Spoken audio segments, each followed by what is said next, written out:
और अब बात कर लेते हैं स्ट्रेट ऑफ हॉर्मुज में अमेरिकी नाकेबंदी अभियान के दौरान मारे गए 3 भारतीयों की। अमेरिका ने ओमान के पास जिस तरह से भारतीय नाविकों वाले 3 जहाजों पर हमले किए, उसने भारत की चिंता को बढ़ा दिया। अमेरिका और ईरान के बीच स्ट्रेट ऑफ हॉर्मुज की जंग की आज अब भारत और अमेरिकी रिश्तों तक पहुंची है, तो 3 भारतीयों की मौत पर अब ईरान भारत के साथ खड़ा है।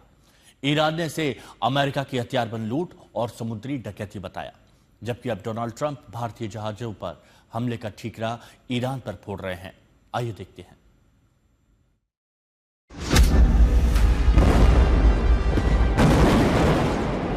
ओमान तट पर एक तेल टैंकर पर अमेरिकी सैन्य कार्रवाई में 3 भारतीय नाविकों की मौत ने भारत और अमेरिका के रिश्तों के सामने नया संकट खड़ा कर दिया है।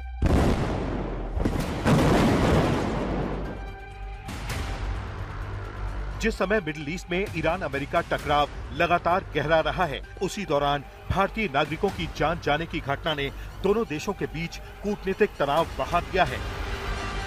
भारत ने अब इस मामले में अमेरिकी दूतावास के अधिकारी को तलब करके कड़ा विरोध जताया। अमेरिकी charge d'affaires Jason Meeks शुक्रवार को करीब 45 मिनट तक विदेश मंत्रालय में रहे। राहुल गांधी ने सोशल मीडिया प्लेटफॉर्म एक्स पर लिखा कि अंतर्राष्ट्रीय जल में 3 दिन में 3 जहाजों पर अमेरिकी हमलों में 3 भारतीयों की मृत्यु हो गई और हमारे कॉम्प्रोमाइज पीएम एक शब्द तक नहीं। जब कोई विदेशी ताकत किसी भारतीय की हत्या करे तो प्रधानमंत्री को बोलना पड़ता है, लेकिन मजाल है जो ये एक शब्द बोल जाए। ईरान ने ओमान और होर्मुज जलडबरू मध्य के पास भारतीय कमर्शियल जहाजों पर अमेरिकी हमलों की बेहद तीखे शब्दों में निंदा की है। इन हमलों में 3 भारतीय नागरिकों की मौत हुई है। ईरान के विदेश मंत्रालय ने इन हमलों को हथियारबंद लूट और सरकारी समुद्री डकैती कहा है।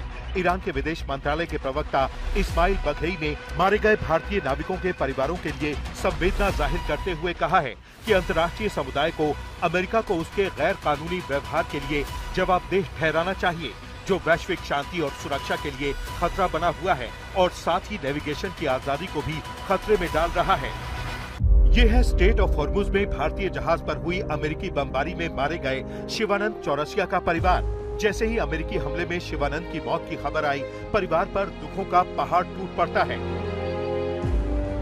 मंगलवार को ये हाल चाल पूछे, पिताजी से बात हुई थी, आखिरी बात यही हुई थी। क्या कह रहे थे? क्या कि सब ठीक है, मैं ठीक हूँ, बस 1 मिनट बात हुई थी। कब और कैसे पता चला आप लोगों को? हम लोग को सुबह पता चला कि उनके जो जहाज में थे उस पर बम गिर गया। शिवानंद 6 महीने पहले ही 6 लाख रुपए का भारी भरकम कर्ज लेकर फिटर के काम के लिए मुंबई से जहाज के जरिए सिंगापुर गए थे, जहां से लौटते समय ओमान के पास उनका जहाज इस हमले का शिकार हो गया। अब परिवार को समझ नहीं आ रहा है ये कर्ज कैसे उतरेगा। 2 महीना पहले बात हुई थी, हाल चाल बताए थे, ठीक ठाक है, कोई बात नहीं। अच्छा बिहेव करते थे, अच्छे से बात और भी करते थे, साथ यहाँ पे रहते थे तो कभी भी साथ ही में बैठ करके खाना वाना खाते थे हमारे। मैंने एक बार कहा भी था कि मत जाइए, यहीं पे कमाइए, ठीक है रहिए, हमें कमाएंगे, खुशहाल रहेंगे। मेरे नहीं माने, फिर उनका था मन में था कि हम एक बार शिप पे जाएंगे, तो वही शिप पर गए और लास्ट। अमेरिका और ईरान के बीच हो रही जंग की वजह से अब तक भारत को तेल और गैस की टेंशन थी, लेकिन अब स्ट्रेट ऑफ हॉर्मुज और फारस की खाड़ी में फंसे हजारों भारतीय नाविक जंग की आग से झुलस सकते हैं। हफ्ते के पहले 4 दिनों में ही स्ट्रेट ऑफ हॉर्मुज में भारतीय क्रू वाले 3 जहाजों पर अब तक अमेरिका की तरफ से हमले हो चुके हैं। पहला हमला 8 जून को मेरीवैक्स नाम के जहाज पर हुआ, जिसमें सवार 24 भारतीय नाविकों को सुरक्षित निकाला गया। दूसरा हमला 10 जून को सेटेबेलो नाम के जहाज पर हुआ, जिसमें 3 भारतीयों की मौत हो गई और 21 लोगों को रेस्क्यू किया गया। तीसरा हमला आज जलवीर नाम के जहाज पर हुआ, जिस पर 20 भारतीय नाविक थे। ये तीनों हमले ओमान और स्ट्रेट ऑफ हॉर्मुज के पास हुए। अमेरिकी सेंट्रल कमांड के मुताबिक गिनी बिसाऊ के झंडे वाले इस जहाज पर ईरानी तेल ले जाने का आरोप था। अमेरिका का कहना है कि जहाज के क्रू ने उसका निर्देश नहीं माना, इसलिए एक अमेरिकी विमान ने जहाज के इंजन वाले हिस्से पर 2 हेलफायर मिसाइल दागी।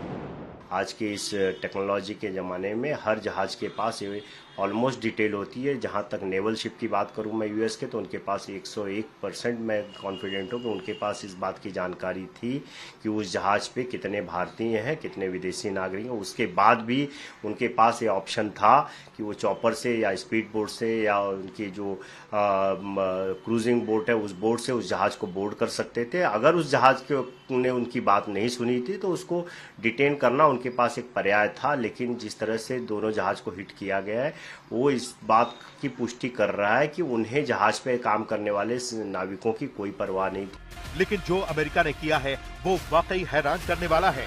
आपको बता दें कि भारत क्वाड गुट का हिस्सा है जो मुक्त समुद्री आवाजाही की वकालत करता है, लेकिन अमेरिका इसी आवाजाही में बाधा बन रहा है।